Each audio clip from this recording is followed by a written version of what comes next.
getting you white carpet ready with the hottest trends in wedding fashion, food, planning, and style.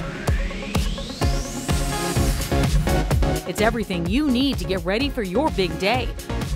Hosted by Tamsin Fidel and Pronovia's bridal fashion expert Elise Rosenblum. Join us as we create white carpet perfection.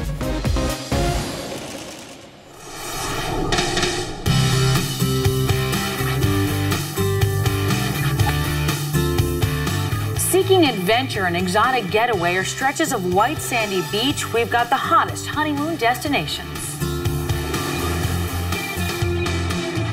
We're talking about honeymoons because this is the fun thing to do. Memories that'll last a lifetime. Yes, it will. So, do you have something exotic, I guess, to start off? Yeah, how about South Africa? Here's a bucket list destination. Why not use your honeymoon to sort of make your way across the Atlantic down to the country of South Africa? The West Cape, very popular, home to Cape Town. Great cosmopolitan feel, great restaurants as well, beautiful beaches, and the doorway to wine country. South African wine making a splash worldwide. And this is obviously where all the safari action happens. So some beautiful lodges, we're talking luxury accommodations, butler service, gourmet meals. And then, of course, during the morning and in the late afternoon, you go on these open-air game drives where you see wildlife up close the way that really would be impossible to do any other way. We have exotic, now we're looking for romantic. Where can we go? Well, you can't go wrong with the City of Lights.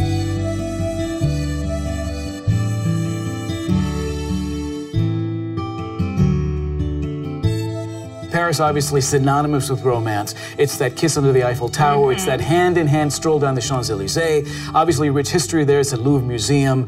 It's the cruise along the River Seine. Obviously, the nightlife in Paris, hard to rival. I mean, we're talking about gourmet restaurants.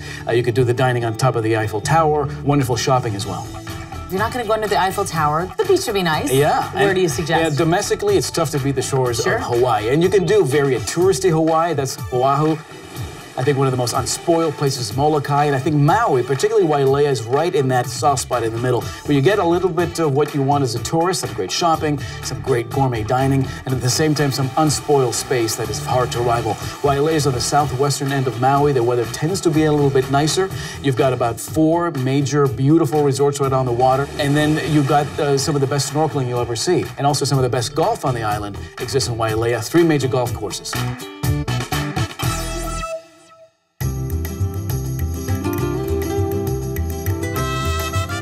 Another popular place, Mexico. Mexico, you know, it's such an easy destination to arrive to, and of course, you've got these beautiful, lush tropical landscapes, and they offer some of the most beautiful resorts in the country. Cancun, Cabo San Lucas, even Puerto Vallarta there. Punta Mita is a great little destination about 45 minutes out of Puerto Vallarta, where you have these beautiful 5-diamond resorts, St. Regis and Four Seasons. And so you've got the luxury, you've got the tropical, even historic sense when you go to Mexico, and then you've got some huge value as well. All right, you spend a lot of money on your wedding, on your dress, on everything else, so you might want to get a little bit of value during the honeymoon. Well, I say certainly consider a cruise. The cruise does give you that, and for the most part, you take a cruise, your entertainment's included, most of your meals are included. You can go high-end. There are a couple of very high-end cruise lines, Seabourn, Silversea, Cunard. You're talking gourmet meals, and again, a very intimate way to have a sort of all-inclusive feel, but in a very unique and memorable way.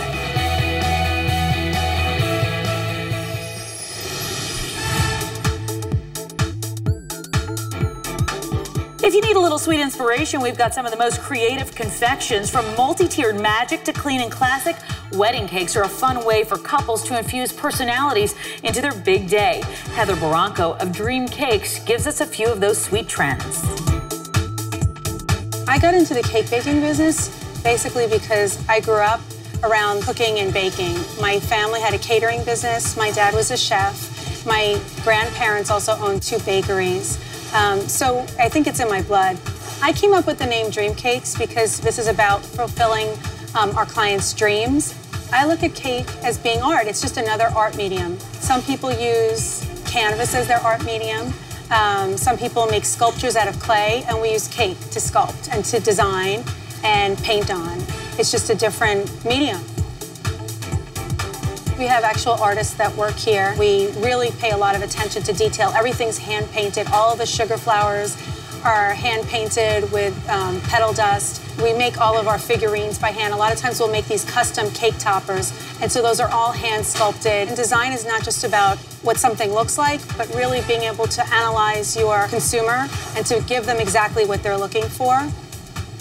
One thing that I do when I approach a cake is I really try to understand my client, who I'm designing for. We go through like a series of sketches, and we talk about inspiration and tonation of the wedding. I ask them questions like, are you looking for a modern wedding, something traditional? Are you looking for something that's just really unique and artistic? If we were talking to a bride and groom, they would come in, they'd get a full tasting with a number of our most popular flavors. After they would do the tasting, we would start discussing some of the design elements.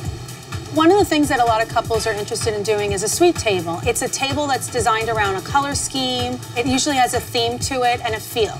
It could have lots of different French pastries on it, cookies.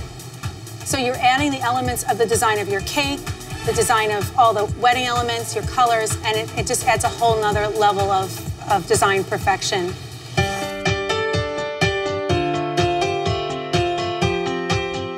I find that people are shying away more from just the traditional vanilla cake with vanilla filling, and they're wanting these kind of bold flavors that are exciting and that just taste really good. Some of our signature flavors are raspberry red velvet, carrot praline, chocolate bananas Foster.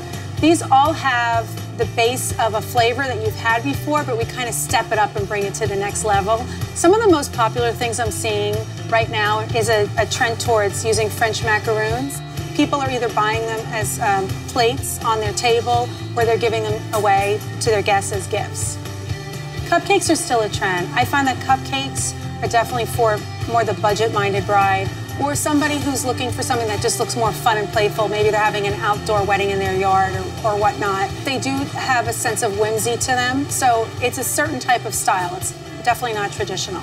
I see a lot of trend also towards rustic design and bringing in things that have a shabby chic type of feel, something that looks homey and warm. People want to feel like it's something that everyone can relate to on an emotional level. They want these hand-painted little detailed flowers, you know, and very unique floral arrangements. Being a designer, I feel like there's an integrity that the cake is designed from the inside out. It's not just about a beautiful cake, it's also about the design of the inside, that the flavor is designed. I feel like people could appreciate that when you cut into something gorgeous, that it actually tastes good.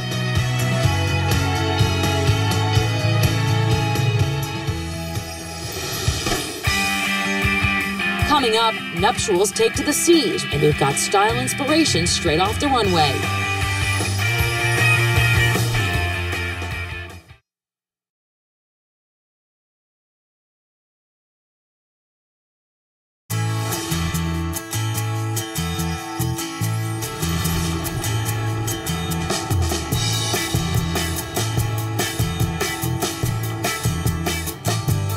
Whether you're looking to pop the question or you're looking for a non-traditional reception, well, the New York Harbor may be just the choice.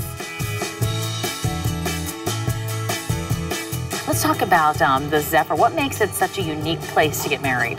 Well, sure. The Zephyr is certainly one of the finest boats on New York Harbor. It's a 600-passenger, 3-level luxury yacht. What makes us exceptional is we have first-class service, fantastic food, and an amazing event team.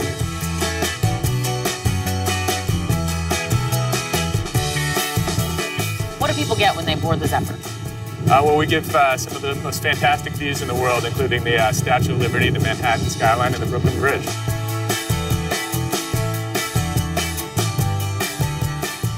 It's got to be nice to have like the New York Harbor, the skyline in the background. I mean, that makes it really, really unique compared to most venues. Well, certainly, New York Harbor is the finest in the world. And when you get a great backdrop of the Statue of Liberty and One World Trade Center and the Brooklyn Bridge, you certainly can't beat that.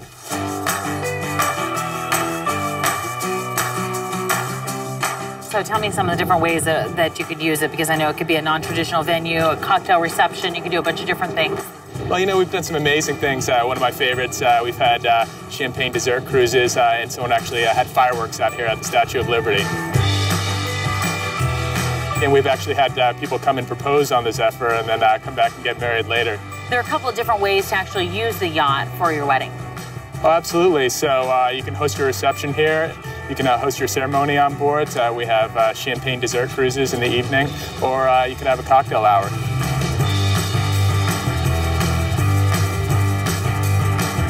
So what kind of trends are you seeing nowadays with couples? Well, we're seeing that more and more people are looking for a non-traditional sort of wedding, and this Zephyr's certainly a fantastic place to do that. And what we're finding is people really just want to have a good time, so they want to be with their family and their friends. They want to have a glass of champagne out on New York Harbor and really have a great time on the dance floor. Not a bad way to start your new life, right? It certainly isn't.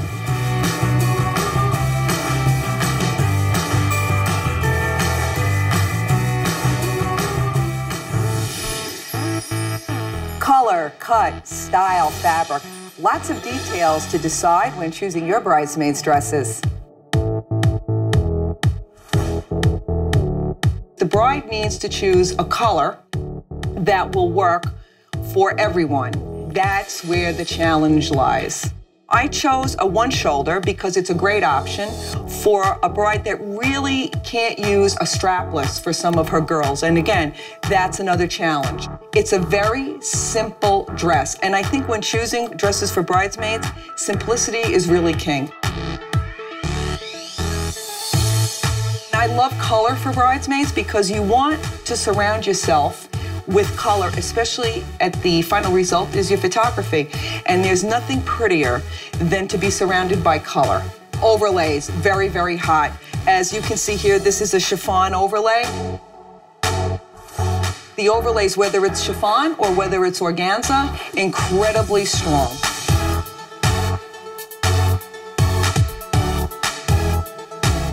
Today, a lot of brides are doing more research. They're looking much more toward the red carpet. So anytime there's a red carpet event and it's photographed and it's either in the newspapers or on internet, these brides are researching, looking, and trying to get a sense or a feel to bring that for their wedding day. So you can see clearly this is definitely a very red carpet look, which we're using for a white carpet day.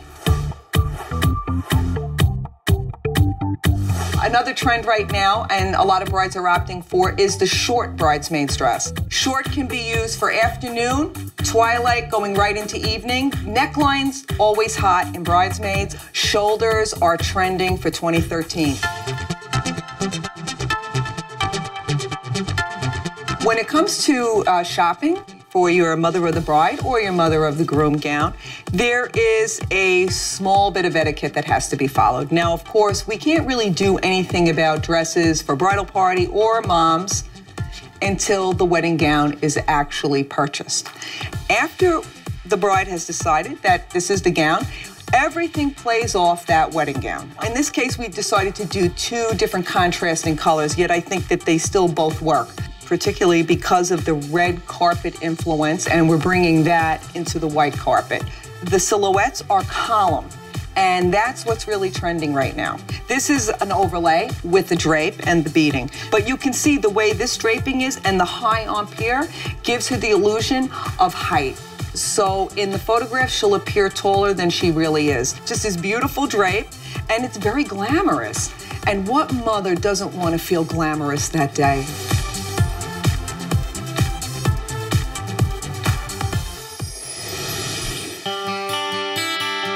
Floral design that can create a magical backdrop for the big day, up next.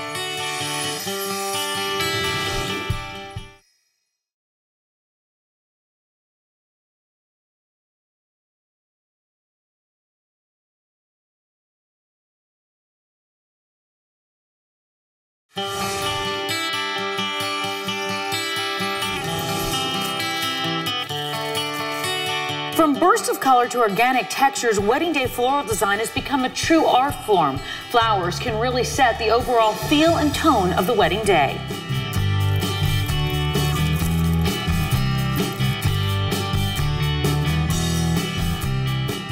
If you're a bride on a budget, you can still get a beautiful floral design by just thinking about your details. Sometimes big blossoms work really well. So if it is summertime, think about dahlia, late summer. They're a big, beautiful local flower that you can get that's going to be very showy. It comes in lots of different colors, so you can really play with the color, whether you want to do one color. I would think about maybe doing 2 or 3 different centerpieces. So even if you wind up doing all dahlias, you can do, a peach on one and an orange on another, or lighter pinks and deeper pinks or oranges or whatever you're, like oranges on one table, a yellow on another. There's a lot of different ways that you can incorporate it, keep the budget low, but really make it look like it's been customized and specialized.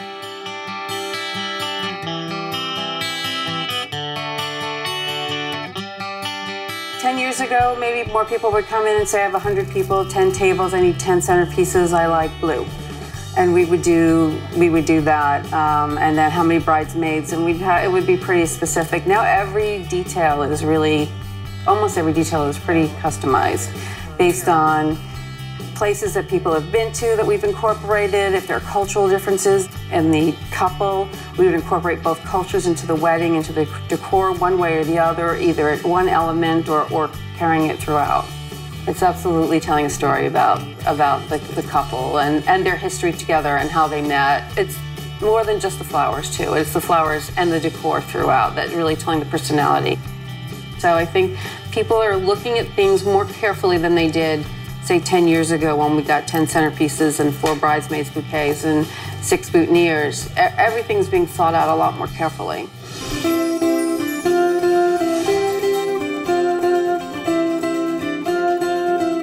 I think reflective surfaces are becoming a trend. It's just being very glamorous. I think we've gone through a whole modern phase of things being more architectural, a little bit more stringent, and the reflective surfaces add a lot of romance without it becoming too frilly. So it enhances the candlelight for the evening, and it feels quite glamorous. Then we've got something where we've got hanging flowers at different levels, and that's really pretty. And it keeps with a more of a modern, clean look that people are still incorporating, but maybe not as rigid as they were 5 years ago.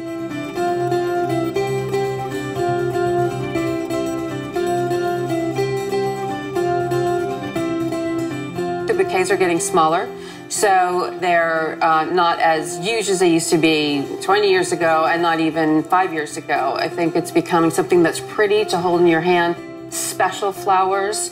It's nice to still do like something small like All Lily of the Valley is classic. It's always going to be beautiful. Specific garden roses, sweet peas, really beautiful flowers, but smaller, but really special. A lot of brides have been allowing bridesmaids to pick their own dresses. I think people have come to realize that they've got 4 or 5 different friends, they've got all these different body types. So then that has translated into the flowers. So we've gone and taken that and not done 5 of the same bouquets, but taken a group of flowers, and each bouquet has all these same flowers, but they're a little different. One may have more sweet pea, one may have more garden roses, one may have more tulips or orchids, just depending on what the general theme is. So they're all a little different, but they coordinate just like the dresses. Just like the curls.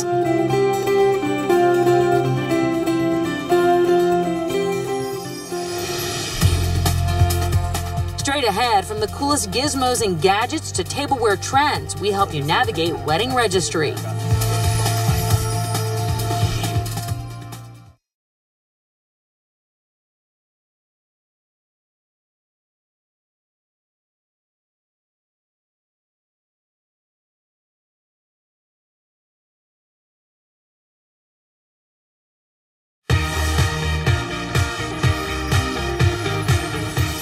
We've got tips and trends when it comes to Wedding Registry, from how to set it up to a look at the hottest must-haves as you start your new life together.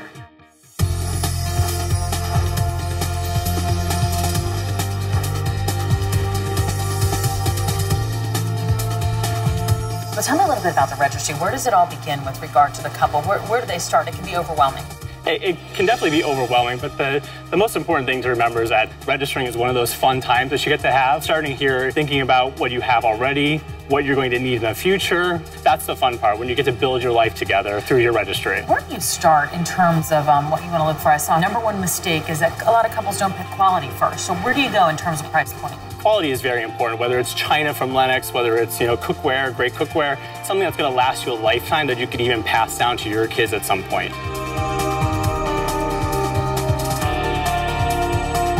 Daunting. So where do you start? You start in the kitchen, the bathroom, the bedroom. Where do you start? A lot of people start here, and because this is like the fun bling part of the table, you could have a lot of fun with it. China and crystal, whether it's formal, whether it's everyday. What is trending right now in terms of tableware? One thing that's trending in tableware is that the brides and grooms are really mixing it up, and they're also picking a lot of texture in their designs and opulent patterning. Example right here, which is Lennox Vintage Jewel. It has this beautiful embellishment of both gold and platinum that gives it texture and elegance that's timeless. If you're starting with fine dinnerware, it's usually a 5-piece place setting. Of course, you want to add flatware to that and stemware. And then for everyday entertaining and for dining, you also have casual.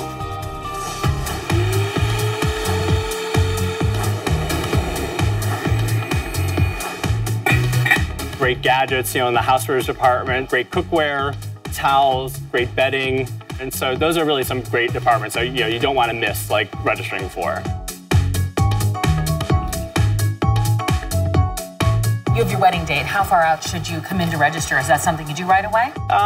It depends on the couple and, time that they have to get married, but 6 months to a year is about the norm. So how many should you register for based on if you have 100 guests, 200 guests, and then what price points do you go? We always say about 2 to 3 times the number of guests at your wedding. Again, for the different gifts that you're going to get, whether it's an engagement party, whether it's a shower, at work, at home. As far as price points, really you want to have a great price range. You're going to have a lot of great gifts for your guests, and you want great price points too, because an office worker might get you a $50 pot or something like that, but your aunts might get you all of your china. So the family with the expensive exactly, stuff, right? Exactly. That's the best thing to do. We like to say, this is where you get to build that life that you're going to have forever together. So why not get everything new? Like now is a perfect time to get rid of that, $20 blender that you had in college, or those sheets that don't match, the pillowcases and everything like that. So now is the time really to start fresh, and it's a new life together, new stuff, and just the happiest time.